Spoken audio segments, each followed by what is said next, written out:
Morning welcome two weekly news లక్ష్యం సమాజం ఇంకా పేపర్ ముచ్చట కార్యక్రమానికి స్వాగతం. ఈ రోజు మన ముందు తెలుగు ఆంధ్రజ్యోతి నమస్తే దినపత్రికలు మరి ఏ దినపత్రికలో ఏ వార్తలు అనేది మనం మొదటిగా చూసినట్లయితే ఫస్ట్ వచ్చేసి మనం ఆంధ్రజ్యోతి దినపత్రిక చూస్తున్నాం. ఆంధ్రజ్యోతి దినపత్రిక చూసినట్లయితే మనకి ఆంధ్రజ్యోతి దినపత్రికలో ఫస్ట్ ప్రధానంగా అంటే మనకి ఇచ్చిన వార్త చూసినట్లయితే కాంగ్రెస్ ఒక ముసలి నక్క అంటూ ఎద్దేవా చేస్తూ మాట్లాడుతున్నటువంటి పరిస్థితి మనం ఇక్కడ గమనించుకుంటూ మనకి కేసీఆర్ అందించిన ప్రతి చోట కూడా ఈ విధంగా ప్రస్తావిస్తున్నటువంటి పరిస్థితి మనం గమనించవచ్చు. అలాగే ఇక మరొక వార్త చూసి ఇక పిఆర్సీకి ఓకే అంటూ మరొక వార్త కూడా మనకి ఇక్కడ ఇవ్వడం గమనించాలి. అలాగే ఇక ప్రభుత్వ వ్యతిరేక ఓటును చీల్చేందుకు ఇవన్నీ కూడా కుట్రలు చేస్తున్నారు అంటూ కూడా మరొక దగ్గర కూడా మనకి ప్రధాన హెడ్లైన్ గానే ఇచ్చారు. దాని కూడా మనం చూసుకోవచ్చు. ఇంకా అలాగే మరొక వార్త చూస్తే ఇక జైల్లో చంద్రబాబు దీక్ష అంటూ కూడా చంద్రబాబుకి సంబంధించి మాజీ ముఖ్యమంత్రి ఉన్నారు చంద్రబాబు నాయుడు గురించి కూడా మనకి ఇక్కడ ఇవ్వడం జరుగుతుంది. సో బయట ఎక్కడ దీక్షలు చేసినప్పటికీ కూడా అధికార పార్టీలు కావచ్చు అందరూ కూడా దీక్షను భగ్నం చేసింది. దీని బదులు జైల్లో కూడా ఆయన దీక్ష చేస్తున్నారు అనేది కూడా మనకి ఇక్కడ ఒక వార్త అయితే ప్రధాన హెడ్లైన్ గా ఇచ్చారు. ఇంకా వారం రోజులే అంటూ పిఆర్సీకి ఓకే చెప్పేసరికి ఇక రాష్ట్ర 2వ వేతన సవరణ కమిషన్ ఏర్పాటుకు అనేది కూడా మనకి ఇక్కడ చూడొచ్చు.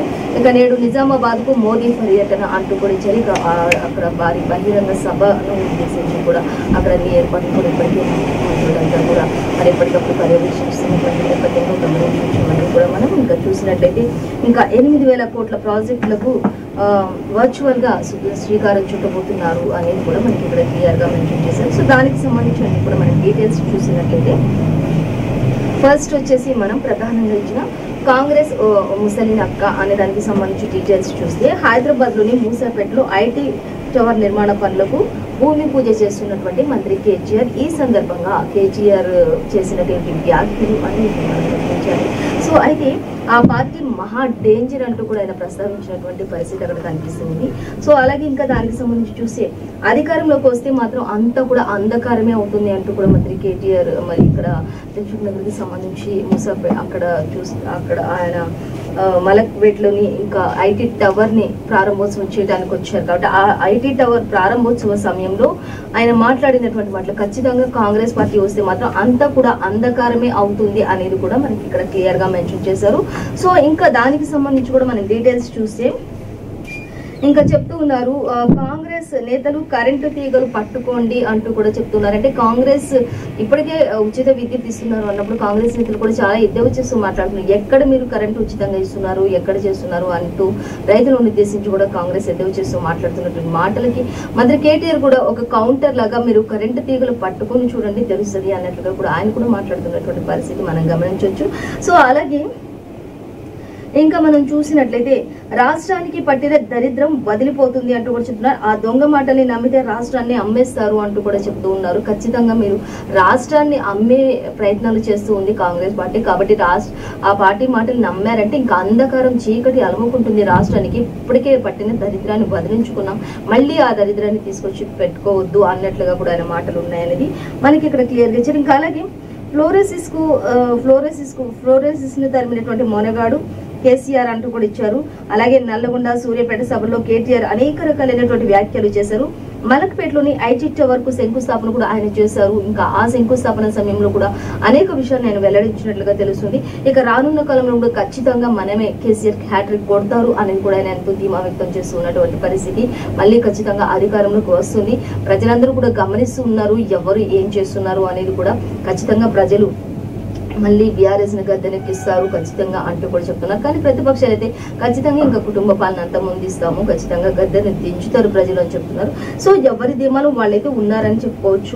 ఎవరికి వారు ఎవ్వరు కూడా తగ్గేది లేదు అన్నట్లుగా మాత్రం ఖచ్చితంగా ప్రతి పార్టీ కూడా ఎంతో ముందుకు వెళ్తున్నటువంటి పరిస్థితి మనం ఇప్పుడున్న సిచ్యువేషన్ లో గమనించవచ్చు. అలాగే ఇక మరొక వార్త చూస్తే పిఆర్సీకి ఓకే అనేది మనం ఇక్కడ చూసినట్లయితే రాష్ట్ర 2వ వేతన సవరణ కమిషన్ ఏర్పాటు అనేది కూడా మనకి క్లియర్ గా ఇచ్చారు. ఇక ఆర్థిక శాఖ మాజీ కార్యదర్శి శివశంకర్ నేతృత్వం వహిస్తూ ఉన్నారు అనేది కూడా ఇచ్చారు. ఇక కమిషన్ సభ్యుడిగా ప్రశాంత్ ఐఏఎస్ రామయ్య అంటూ కూడా మనకి క్లియర్ గా ఎవరెవరు ఏంటి అనేది కూడా మనకి ఇక్కడ క్లియర్ గానే మెన్షన్ చేశారు ఆంధ్రజ్యోతిలో. అలాగే ఇంకా నివేదిక సమర్పించడానికి 6 నెలల గడువు అయితే ఉంది. అప్పటి వరకు కూడా 5% 5% మధ్యంతర వృద్ధి ఉంటుంది అనేది కూడా మనకి క్లియర్ ఇచ్చారు. అలాగే ఐఆర్ అక్టోబర్ 1 నుంచి నవంబర్ వేతనాలతోటి పార్లమెంట్ ఎన్నికల్లో తర్వాతే ఫిట్మెంట్ కు ఛాన్స్ ఉంటుంది అనేది కూడా అక్టోబర్ 1 నుంచి ఆల్రెడీ స్టార్ట్ అయింది. ఇంకా నవంబర్ వేతనాలతోటి కలుపుకుంటే పార్లమెంట్ ఎన్నికల తర్వాతనే ఫిట్మెంట్ అనేది ఛాన్స్ ఉంటుంది ఒకవేళ అనేది కూడా మనకి క్లియర్ గా ఇచ్చారు. అయితే దీనికి సంబంధించి మాత్రం మరిన్ని డీటెయిల్స్ మనకి 2nd పేజ్ లో 14th పేజ్ లో ఇచ్చారు, గమనించవచ్చు. మెయిన్ అంటే మనకి బీఆర్సీకి ఓకే చెప్పిన దానికి సంబంధించి ఇచ్చారు. ఇంకా అలాగే ఇక వారం రోజులే అంటూ కూడా మనకి ఇక్కడ మరొక వార్త కూడా సంచలనం కలిగిస్తుంది. సో దానికి సంబంధించి మనం డీటెయిల్స్ చూసినట్లయితే 6 తర్వాత ఎప్పుడైనా షెడ్యూల్ విడుదల చేయొచ్చు, అందుకే జోరు పెంచినటువంటి ప్రభుత్వ పెద్దలు అనేది కూడా మనకి ఇక్కడ ఇవ్వడం జరుగుతుంది. ఇంకా సీఎం అల్పాహార పథకం కింద ప్రారంభించడానికి ముందుకు వెళ్తున్నారు. అంటే మార్నింగ్ టైం స్టూడెంట్స్ విద్యార్థులు ఎవరైతే ఉంటారో వాళ్ళకి కూడా సీఎం అల్పాహారం అనేది ఒక ప్రత్యేక మరి పథకాన్ని కూడా మళ్ళీ ప్రవేశపెట్టబోతున్నారు. అంటే పిల్లలందరూ కూడా మార్నింగ్ లేవగానే ఇంకా ఓన్లీ బ్రష్ చేసేసుకొని రెడీ అయిపోయి ఇంటి దగ్గర నుంచి ఇంకా టిఫిన్ కూడా స్కూల్లోనే చేసే విధంగా ఏర్పాట్లు చేస్తున్నారు అనేది కూడా మనకి ఇక్కడ క్లియర్ గా ఇచ్చారు. ఇంకా సీఎం అల్పాహార పథకం ప్రారంభానికి ముందే ఉంటుంది. 6న రావిర్యాల పాఠశాలలో ఈ యొక్క పథకాన్ని ఫస్ట్ ప్రారంభిస్తున్నారు అనేది కూడా ఇచ్చారు. నేటి నుంచి రాష్ట్రంలో ఎన్నికల బృందం అంతా కూడా టూర్ పర్యటనలు చేస్తూ ఉంటారు అనేది కూడా మనకి క్లియర్ గా ఇచ్చారు. ఇంకా ఎన్నికలు సమీపిస్తున్న ప్రతి ఒక్కరు కూడా వారి పార్టీల్లోని మేనిఫెస్టోలో అనేకమైనటువంటి పథకాలు పొందుపరచడం, ఇంకా రోజుకొకటి ఇంకా స్కూల్ సంబంధించినటువంటి విద్యార్థులకు సంబంధించి అలాగే మరి ఉపాధ్యాయులకు సంబంధించి కొన్ని పథకాలు అమర్చడం, అలాగే ఇంకా యువతను ఉద్దేశించి రకరకాలుగా ప్రతి ఒక్కరిని కూడా ఆకర్షించే విధమైనటువంటి పథకాలను ఏర్పాటు చేయడం, ప్రారంభించడం ఇవన్నీ కూడా జరుగుతూ ఉన్నాయి. సో ఇవన్నీ కూడా కేవలం ఎన్నికలు సమీపిస్తున్న సమయం కాబట్టి చేస్తున్నారంటూ ఒకరిపై ఒకరు విమర్శనాస్త్రాలు కూడా గుప్పించుకుంటున్నటువంటి పరిస్థితి కూడా మనం గమనించవచ్చు. సో మొత్తంగా అయితే ఇంకా ఏదేమైనప్పటికీ కూడా ఇప్పుడు ఎలక్షన్ మూమెంట్ కాబట్టి ఖచ్చితంగా ఇవన్నీ కూడా పథకాలన్నీ కూడా వస్తూ ఉన్నాయి కాబట్టి ప్రజలకైతే సంతోషమే అని చెప్పుకోవచ్చు అన్నట్లుగా ఇక్కడ ఇచ్చారు. సో అలాగే ఇంకా బీహార్ లో బీసీలు 63% అనేది కూడా మనకి ఇక్కడ ఒక వార్త ఇచ్చారు. మొత్తం చూసుకుంటే జనాభా 13.07 కోట్లు ఉన్నారు అక్కడ.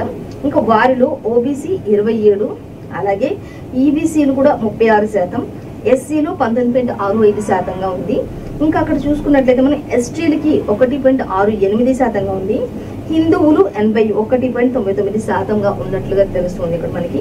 అలాగే ఇక ముస్లింల జనాభా సంఖ్య చూసుకున్నట్లయితే అక్కడ 17.7%. దాంట్లో బీహార్ కులగణన సర్వేలో ఇవన్నీ కూడా వెల్లడించినటువంటి పరిస్థితి.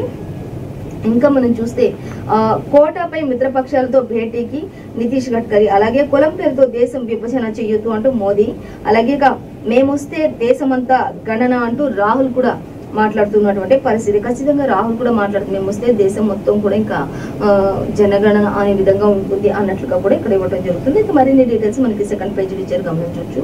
సో మరొక వార్త చూసి ఇక ప్రభుత్వ వ్యతిరేక ఓటును చీల్చేందుకే అంటూ మనకి ఇక్కడ నిన్న గాంధీ జయంతి సందర్భంగా మరి అక్కడ గాంధీ జయంతి మరి స్వాతంత్ర్యాన్ని తీసుకొచ్చినటువంటి సమర యోధులుగా మరి ఆయన గాంధీ జయంతి సందర్భంగా అక్కడ రేవంత్ రెడ్డి ఇంకా ఇతరత్ర ముఖ్య నేతలు అందరూ కూడా ఆయనకు ఘన నివాళులు అర్పిస్తూ ఉన్నటువంటి ఆ యొక్క పిక్స్ కూడా మనకి ఇక్కడ ఇవ్వడం జరుగుతుంది. సో దాన్ని మనం గమనించవచ్చు. అలాగే ఇంకా తెలంగాణలో ప్రధాని మోదీ చేస్తున్నటువంటి పర్యటన కూడా, అందుకే ప్రధాని మోదీ తెలంగాణలో మహబూబ్ నగర్ జిల్లా భూత్పూర్ లో నిన్న జరిగినటువంటి భారీ బహిరంగ సభ, అలాగే నెక్స్ట్ జరగబెట్టేటువంటి సభలు ఏవైతే ఉన్నాయో అవన్నీ కూడా తెలంగాణలో కేవలం ఓట్లు చీల్చడానికి ఇంకా ప్రభుత్వానికి వ్యతిరేకంగా ఉండడానికి మాత్రమే ప్రధాని మోదీ అవన్నీ చేస్తూ ఉన్నారు అనేది మనకి ఇక్కడ క్లియర్ గా ఇచ్చారు. ఇక తెలంగాణలో ప్రధాని మోదీ పర్యటన కూడా చేసేది అందుకే చేస్తున్నారంటూ కేసీఆర్ కుటుంబం అవినీతిపై అసలు మౌనం ఎందుకు వహిస్తున్నారు అనేది కూడా ఇక్కడ మనకి క్లియర్ గా ఇచ్చారు. కేసీఆర్ కుటుంబంపై అసలు ఎందుకు కేంద్రం మౌనం వహిస్తూ ఉంది అంటూ కూడా అడుగుతూ ఉన్నటువంటి, ప్రశ్నిస్తూ ఉన్నటువంటి పరిస్థితి ఇక్కడ మనం గమనించవచ్చు. అలాగే ఇంకా చూస్తే బీఆర్ఎస్ బీజేపీ మధ్య చీకటి ఒప్పందాలు అయితే చాలా వరకు జరుగుతాయంటూ కూడా రేవంత్ రెడ్డి స్పష్టంగా చెప్తూ ఉన్నటువంటి పరిస్థితి. ఖచ్చితంగా వాళ్ళిద్దరూ ఒకరిపై ఒకరు అందరూ ఉన్నప్పుడు విమర్శన స్టార్ట్ చేసుకుంటారు, కానీ ఆ తర్వాత చీకటిలో మాత్రం వాళ్ళిద్దరూ ఒక్కటే ఒప్పందాల మీద ఉంటారు, ఒక్కటే విధంగా ఉంటారు అనేది కూడా ఇక్కడ మనం గమనించవచ్చు. అలాగే ఇంకా చూస్తే మోదీ రాకతో తెలంగాణకు ఒరిగేది ఏమీ లేదు అంటూ కూడా రేవంత్ రెడ్డి చెప్తూ ఉన్నటువంటి పరిస్థితి. అలాగే ఇంకా మనం చూసి ఆ ఖర్చుతో పాలమూరును అభివృద్ధి కూడా చేయొచ్చు అంటూ కూడా చెప్తున్నారు. ఆయన చేసి తిరుగులకి ఆయన వస్తున్నాడు అని చెప్పినప్పుడు ఆ సభలను ఉద్దేశించి చేస్తున్నటువంటి ఆ ఖర్చులు అన్ని కలిపితే ఒక రాష్ట్రం మొత్తం, ఒక మహబూబ్ నగర్ జిల్లా మొత్తం కూడా అభివృద్ధి చేయొచ్చు కొన్ని సంవత్సరాల పాటు అన్నట్లుగా మనకి ఇక్కడ ఇవ్వడం జరుగుతుంది. సో అలాగే ఇంకా బిల్ల రంగాల తిరుగుతున్నటువంటి హరీష్ రావు అంటూ కేటీఆర్ అంటూ కూడా ఇచ్చారు. ఇంకా బిల్లాల్లాగా ఇలా తిరుగుతూ ఉన్నారు ఇప్పుడు కేటీఆర్ కావచ్చు, మంత్రి హరీష్ రావు కావచ్చు, ఇద్దరు కూడా మరి సుడిగాలి పర్యటనలు చేస్తూ ఉన్నారని చెప్పవచ్చు అన్ని చోట్లకి కూడా. ఇంకా మొత్తంగా అయితే ఎక్కడ కూడా టైం అనేది లేకుండా తిరుగుతున్నటువంటి పరిస్థితి. వాళ్ళిద్దరు కూడా ఓట్ల కోసం ఇంకా ప్రజలందరినీ ఇంకా మభ్యపెట్టడానికి, ప్రజలందరికీ ఉన్నవి లేనివి చెప్పడానికి తిరుగుతూ ఉన్నట్టుగా ఆయన మంత్రి కేటీఆర్ గురించి, మంత్రి హరీష్ రావు గురించి చెప్తూ ఉన్నటువంటి పరిస్థితి. ఇక అభివృద్ధిపై చర్చకు మంత్రులు సిద్ధమా అంటూ కూడా రేవంత్ మాట్లాడుతున్నటువంటి, అసలు ఆ అభివృద్ధికి మరి మేమైతే సిద్ధంగా ఉన్నాం, మరి మీరు అందరూ కూడా సిద్ధంగా ఉన్నారా అంటూ కూడా ఆయన ప్రతి పార్టీని కూడా ఆయన క్వశ్చన్ చేస్తున్నారు, సవాల్ విసురుతున్నారు రేవంత్ రెడ్డి. అలాగే ఇంకా చూస్తే బీసీలకు బీఆర్ఎస్ కంటే ఎక్కువ సీట్లు ఇస్తామని కూడా ఆయన వెల్లడి చేశారు. ఇంకా బీఆర్ఎస్ లో ఇప్పుడున్న బీసీలు ఎవరైతే ఉన్నారో వాళ్ళందరికీ ఇప్పుడు ఎంతవరకు అయితే సీట్లు ఇచ్చారో అంతకంటే కూడా మరి కాంగ్రెస్ పార్టీలోకి వచ్చిన బీసీలందరికీ కూడా అంతకంటే ఎక్కువ సీట్లు ఇస్తామంటూ కూడా ఆయన సవాల్ విసురుతున్నటువంటి పరిస్థితి. ఇంకా మరొక వార్త చూస్తే నేడు నిజామాబాద్ కు మోదీ అనేది మనం ఇక్కడ గమనించవచ్చు. 8,000 కోట్ల ప్రాజెక్టులకు వర్చువల్ గా శ్రీకారం చుట్టారు అనేది కూడా మనకి ఇక్కడ క్లియర్ ఇచ్చారు. అలాగే రామగుండం ఎన్టీపీసీకి 800 మెగావాట్ల ప్లాంట్, మనోహరాబాద్ అలాగే సిద్దిపేట రైల్వే లైన్ ఇవన్నీ కూడా ప్రారంభించబోతున్నారు. అలాగే ఇంకా ఇవన్నిటి అనంతరం కూడా సభలో ప్రసంగించనున్నటువంటి ప్రధాని మోదీ గిరిరాజ్ కళాశాల మైదానంలోని భారీ ఏర్పాట్లు చేశారు. రాష్ట్రానికి 6న నడ్డా, అలాగే 10న అమిత్ షా కూడా రాక కొనసాగుతుంది అనేది కూడా ఇచ్చారు.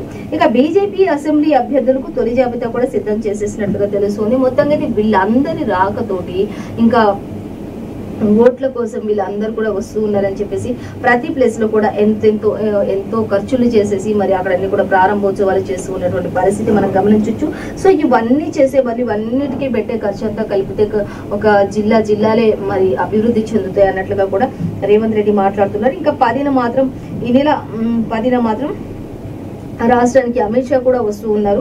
అలాగే 6న మాత్రం నడ్డా రాబోతున్నారు అనేది కూడా మనకి క్లియర్ గా ఇచ్చారు. సో అన్నిటికీ సంబంధించి ఇంకా మరిన్ని డీటెయిల్స్ అయితే మనకి 8,000 కోట్ల ప్రాజెక్టులను వర్చువల్ గా ఆయన ప్రధాని మోదీ శ్రీకారం చుట్టబోతున్నారు అనేది కూడా ఇచ్చారు. ఇక సిద్దిపేటకు రైల్వే లైన్ ఏర్పాటు చేస్తున్నారు.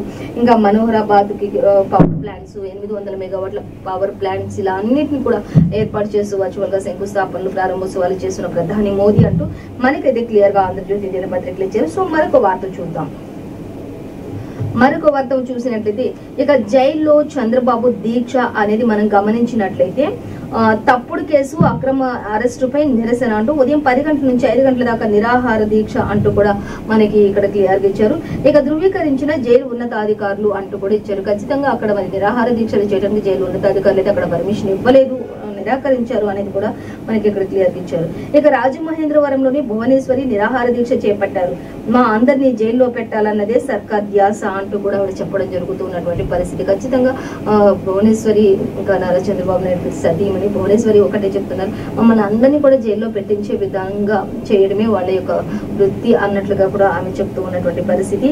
అలాగే ఇంకా చూస్తే మేము నలుగురం 4 దిక్కులు అయిపోయినాం అంటూ కూడా చెప్తూ ఉన్నారు. ఇప్పుడు లోకేష్ చూస్తే ఢిల్లీలో ఉన్నారు, ఇంకా చంద్రబాబు గారు చూస్తేనేమో రాజమండ్రి జైల్లో ఉన్నారు. అలాగే ఇంకా బాబు ఒక దిక్కు అయిపోయాడు, దేవాంశ్ ఒక దిక్కు అయిపోయాడు, నేను ఒక దిక్కు, అందరం కూడా తలా ఒక దిక్కు అయిపోయాము అన్నట్లుగా నలుగురు 4 దిక్కులు అయిపోయామంటూ కూడా ఒక కుటుంబంగా ఉన్న మమ్మల్ని ఎంతో క్షోభకు గురి చేస్తూ ఉన్నారు అధికార పార్టీలు అన్నట్లుగా మరి అక్రమ అరెస్టు ఇది అంటూ కూడా ఆవిడ ఎంతో చెప్పడం జరుగుతున్నటువంటి పరిస్థితి. అలాగే ఇంకా మనం చూస్తే సత్యమావ జయతే సభలో ఉద్విగ్న ప్రసంగం కూడా చేశారు ఆవిడ అన్నట్లుగా కూడా ఇచ్చారు. ఇక దీక్షకు భారీగా వచ్చినటువంటి టీడీపీ శ్రేణులు, మహిళలు పిచ్చోడి నిర్ణయాలు ఇలానే ఉంటాయి. ఢిల్లీలో సత్యమేవ జయతే దీక్షలో లోకేష్ కూడా ఉన్నారు అనేది కూడా ఇచ్చారు. అలాగే ఇంకా ఏపీలో పోలీసులు అడ్డుకున్న ఆగని సత్యాగ్రహం అంటూ కూడా ఇచ్చారు. ఇంకా చంద్రబాబు కోసం ఎంతో మంది సత్యాగ్రహ దీక్షలు కూడా చేస్తున్నారు, ఇది అక్రమ అరెస్ట్ అంటూ. ఇంకా ఏపీలో ఎంత పోలీసులు అడ్డుకున్నప్పటికీ కూడా ఈ దీక్షలు ఇంకా కొనసాగుతూనే ఉన్నాయి అంటూ కూడా ఇచ్చారు.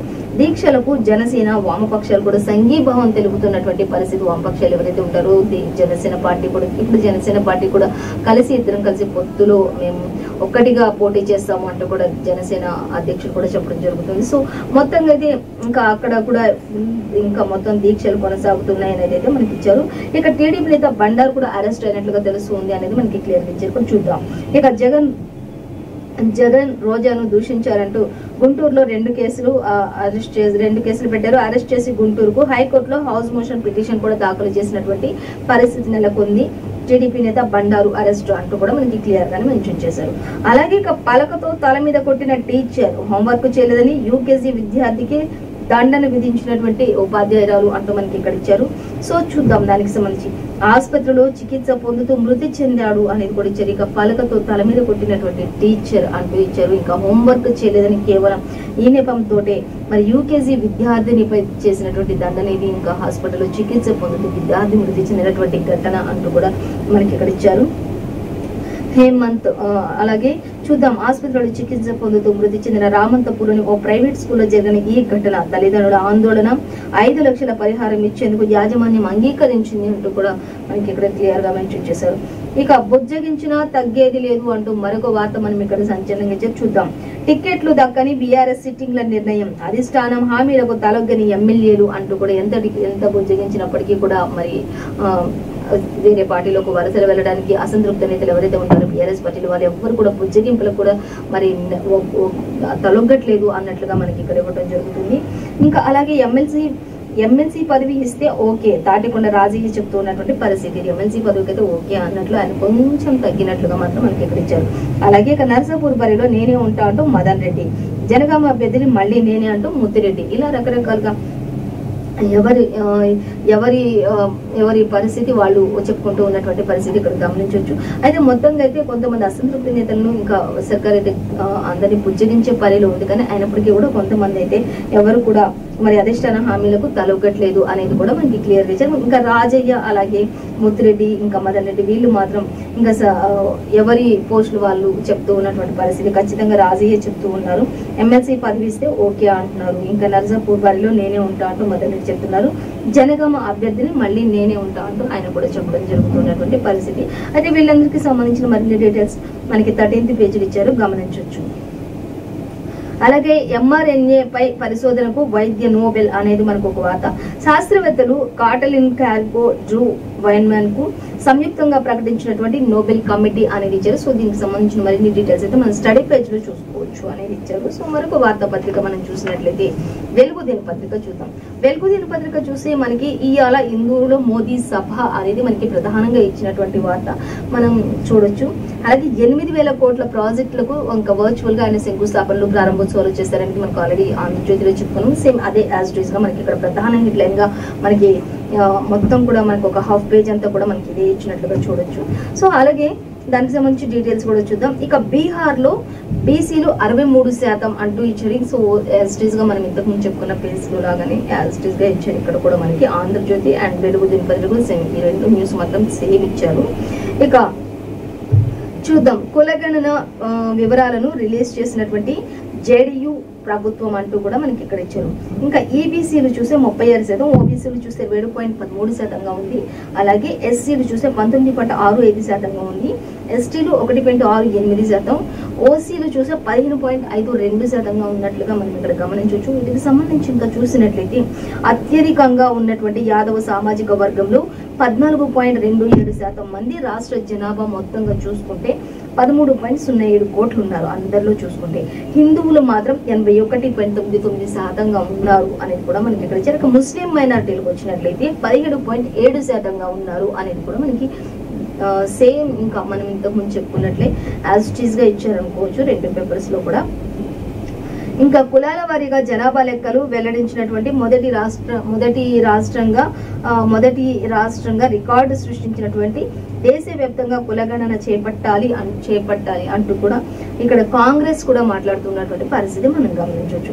అలాగే ఇంకా మనం చూస్తే ఇక ఇవాళ ఇందూరులోని మోదీ సభ అనే దానికి సంబంధించి డీటెయిల్స్ చూస్తే 8,000 కోట్ల ప్రాజెక్టులకు శంకుస్థాపనలు ప్రారంభోత్సవాలు ఉంటాయి అనేది క్లియర్ ఇచ్చారు. అలాగే ఎన్టీపీసీ మొదటి యూనిట్ ను జాతికి అంకితం చేయనున్నటువంటి ప్రధాని మోదీ అంటూ ఇచ్చారు. అలాగే ఇక సిద్దిపేట సికింద్రాబాద్ రైల్వే సర్వీసెస్ సహా పలు రైల్వే ప్రాజెక్టులకు ఓపెనింగ్స్ కూడా చేస్తూ ఉన్నారు ప్రధాని మోదీ అనేది ఇచ్చారు. ఇంకా రాష్ట్ర వ్యాప్తంగా 20 క్రిటికల్ కేర్ బ్లాక్లకు శంకుస్థాపనలు చేస్తున్నారు అనేది కూడా మనకి ఇక్కడ ఇచ్చారు. ఇక పసుపు బోర్డు ప్రకటనతో కృతజ్ఞతలు తెలిపేందుకు సిద్ధమైనటువంటి రైతులు ఇంకా ఆల్రెడీ పసుపు బోర్డు ప్రకటించేశారు. మొన్న జరిగినటువంటి భూత్పూర్ లో జరిగినటువంటి ఆ మహాసభలో ఆయన పసుపు బోర్డుకు అంగీకారం తెలిపారు. ఇంకా దాంతో రైతులందరూ కూడా కృతజ్ఞతలు చెప్పడానికి బయలుదేరారు అన్నట్లుగా ఇచ్చారు. ఇంకా అలాగే పల్లె నుంచి కూడా తరలి వచ్చేందుకు అన్ని ఏర్పాట్లు చేస్తూ ఉన్నటువంటి పరిస్థితి కూడా మనం గమనించవచ్చు అన్నట్లుగా ఇచ్చారు. అలాగే ఇక మాట ఇచ్చిన పసుపు బోర్డు తెచ్చిన అంటూ చెప్తున్నారు. ఇంకా రైతుల్లో పండుగ వాతావరణం నెలకొంది. మోదీ ఇందూరు టూర్ ను సక్సెస్ చేద్దామంటూ అరవింద్ కూడా మాట్లాడుతున్నటువంటి పరిస్థితి. అరవింద్ కూడా చెప్తూ ఉన్నారు ఖచ్చితంగా అందరు కూడా రావాలి, ఇంకా పసుపు బోర్డు ఇస్తాను, పసుపు మాట ఇచ్చారు, అలాగే పసుపు బోర్డు తెచ్చిన అంటూ కూడా మాట్లాడుతున్నటువంటి పరిస్థితి. అంటే ప్రధాని మోదీ ద్వారా ఒప్పించారు కాబట్టి ఇంకా ఆయన మాట ఇచ్చారు, ఖచ్చితంగా అది జరుగుతుంది అంటూ కూడా అరవింద్ కూడా మాట్లాడుతున్నటువంటి పరిస్థితి. ఇంకా అలాగే డెంగ్యూ దోమల లెక్క కల్వకుంట్ల ఫ్యామిలీని తరిమేస్తారు అంటూ కూడా ఇప్పుడు డెంగ్యూ దోమలు కుట్టడం వల్ల డెంగ్యూ వ్యాధులు ఎలా వస్తున్నాయో అలాగే ఆ దోమలు కుట్టకుండా డెంగ్యూ రాకుండా ఉండడానికి దోమలు ఎలాగైతే తరిమేశారో అలాగే ఇప్పుడు కల్వకుంట్ల ఫ్యామిలీని కూడా ప్రజలందరూ తరమడానికి రెడీగా ఉన్నారు అంటూ కూడా చెప్తూ ఉన్నటువంటి పరిస్థితి మనం గమనించవచ్చు. ఇక కవిత కంటే ముందు కేటీఆర్ జైలుకి వెళ్తాడేమో ఒకవేళ అంటూ ఇప్పటికే మరి లిక్కర్ స్కామ్ లో కవిత మరి ఎన్నో ఈడీ అధికారులు సోదాలు ఇవన్నీ కూడా జరుగుతున్నాయి. ఒకవేళ ఆవిడ జైలుకి వెళ్ళడానికంటే ముందే ఇంకా కేటీఆర్ ఒకవేళ ముందే జైలుకి వెళ్ళొచ్చు ఒకవేళ అనేది కూడా ఒక అనుమానం వ్యక్తం చేస్తూ ఉన్నటువంటి పరిస్థితి. అలాగే ఇంకా మనం చూస్తే దొరతనం తాట తీసేదాకా వదిలిపెట్టబోనని కూడా ఒక హెచ్చరిక. దొరికితే దొంగ లేకపోతే దొర అన్నట్లుగా ఉన్న వాళ్ళందరికీ తాట తీసేదాకా వదిలిపెట్టబోము అంటూ కూడా ఆయన మాట్లాడుతున్నటువంటి పరిస్థితి. సో మరిన్ని డీటెయిల్స్ అన్ని కూడా మనకి ఇక్కడ 4th పేజ్ వచ్చారు చూడొచ్చు. ఇక రాష్ట్రానికి 6 నట 10 అమిత్ షా రాక అంటూ కూడా కేంద్ర మంత్రి కిషన్ రెడ్డి కూడా వెల్లడిస్తూ ఉన్నారు. సో మనకి మాక్సిమం ఇంకా ఆంధ్రజ్యోతిలో కూడా ఇలాగే సేమ్ ఇచ్చారు, కాకపోతే ఇక్కడ మనకి కొంచెం హైలైట్ గా ఇచ్చారు న్యూస్. అలాగే చూద్దాం. ఇంకా నవంబర్ మొదటి వారంలోపు 30 భారీ సభలు ఉండొచ్చు అంటూ కూడా నవంబర్ మొదటి వారంలోపు ఇప్పటి నుంచి స్టార్ట్ చేసి ఒక 30 మహాసభలు కూడా జరిగే అవకాశం ఉండొచ్చు ఇంకా కేంద్ర ప్రభుత్వం నుంచి అనేది కూడా ఆయన క్లియర్ గా మెన్షన్ చేశారు. అలాగే 5, 6 తేదీలో హైదరాబాద్ లో బీజేపీ రాష్ట్ర స్థాయి సమావేశాలు ఉంటాయి. ఈ నెల 2వ వారంలో అభ్యర్థుల ఫస్ట్ లిస్ట్ కూడా ఉంటుంది అంటూ మనకి ఇక్కడ ఇచ్చారు. కిషన్ రెడ్డి అలాగే ఢిల్లీలో అమిత్ షాతో భేటీ అవుతారు అనేది కూడా కిషన్ రెడ్డి ఢిల్లీలో అమిత్ షాతో భేటీ అవుతారు. అనేక విషయాల గురించి పార్టీ బలోపేతానికి సంబంధించి అన్ని విషయాల గురించి కూడా వాళ్ళు చర్చిస్తారు అనేది కూడా మనకి ఇక్కడ క్లియర్ గా మెన్షన్ చేశారు. ఇక రాష్ట్రంలో పరిస్థితులు నేతల పర్యటనలపై అంతా కూడా చర్చించే అవకాశం ఉండొచ్చు వీరిరువురు కూడా అంటూ కూడా మనకి క్లియర్ గానే మెన్షన్ చేశారు. సో ఇంకా అలాగే మరొక వార్త చూసినట్లయితే ఇక కాంగ్రెస్ కు ఓటేస్తే స్కాములు గ్యారంటీ అంటూ కూడా ఇచ్చారు. ఇంకా కాంగ్రెస్ పార్టీ కాంగ్రెస్ కి ఓట్లేస్తే స్కాములు జరిగితే అలాగే ఇంకా ముసలినక్క పార్టీ మాటలు నమ్మొద్దు అంటూ కేసీఆర్ ఒకటే ఇంకా ఎద్దేవ ప్రతి ప్రసంగం కూడా ఆయన ఎక్కడ చూసినప్పుడు ఇదే ఎద్దేవ చేస్తూ మాట్లాడుతున్నటువంటి పరిస్థితి కనిపిస్తుంది అంటే ఇచ్చారు. నల్లగొండ కాంగ్రెస్ లో ఒకప్పటి మంత్రులు కంత్రీలుగా ఉన్నారు, అది కూడా ప్రజలందరికీ తెలుసును అంటూ కూడా ఇచ్చారు. ఇంకా ఒకవేళ బీఆర్ఎస్ కి ఓట్లేస్తే మీకు స్కీములు వస్తాయి, అదే ఒకవేళ కాంగ్రెస్ కి ఓట్లేసారంటే మాత్రం స్కాములు జరుగుతాయి అంటూ కూడా ముందుగానే చెప్తూ ఉన్నారు. ప్రజలందరూ కూడా ఇది గమనించాలి అంటూ కూడా చెప్తున్నారు. కాంగ్రెస్ ముసలి మాటలు మీరు నమ్మకండి అంటూ కూడా చెప్తూ ఉన్నటువంటి పరిస్థితి మనకి ఇక్కడ కేసీఆర్ చెప్తూ ఉన్నారు. అలాగే సర్వేలో సెకండ్ ఉన్నా కూడా బీసీలకే టికెట్ అంటూ ఇక్కడ రేవంత్ రెడ్డి కూడా మాట్లాడుతున్నారు. 19% తటస్థ ఓట్లు అలాగే మాకే ఉన్నాయంటూ పిసిసి చీఫ్ రేవంత్ రెడ్డి కూడా మాట్లాడుతున్నటువంటి పరిస్థితి. ఓట్లు చీల్చేందుకే మోదీ రాష్ట్రానికి వచ్చారని కూడా విమర్శ. బీఆర్ఎస్ కు 25 సీట్లు దాటే ఛాన్స్ లేదని కూడా కామెంట్ చేశారు రేవంత్ రెడ్డి అని కూడా ఇచ్చారు. ఖచ్చితంగా ఇటు కాంగ్రెస్ ఉద్దేశించి ఇంకా కాంగ్రెస్ ఉద్దేశించి మంత్రి కేటీఆర్, ఇటు బీఆర్ఎస్ ఉద్దేశించి రేవంత్ రెడ్డి ఇద్దరు కూడా విమర్శనాస్త్రాలు గుర్తించుకుంటున్నారు. ఎవరి దిమాలో వాళ్ళైతే ఉన్నారు అని చెప్పుకోవచ్చు.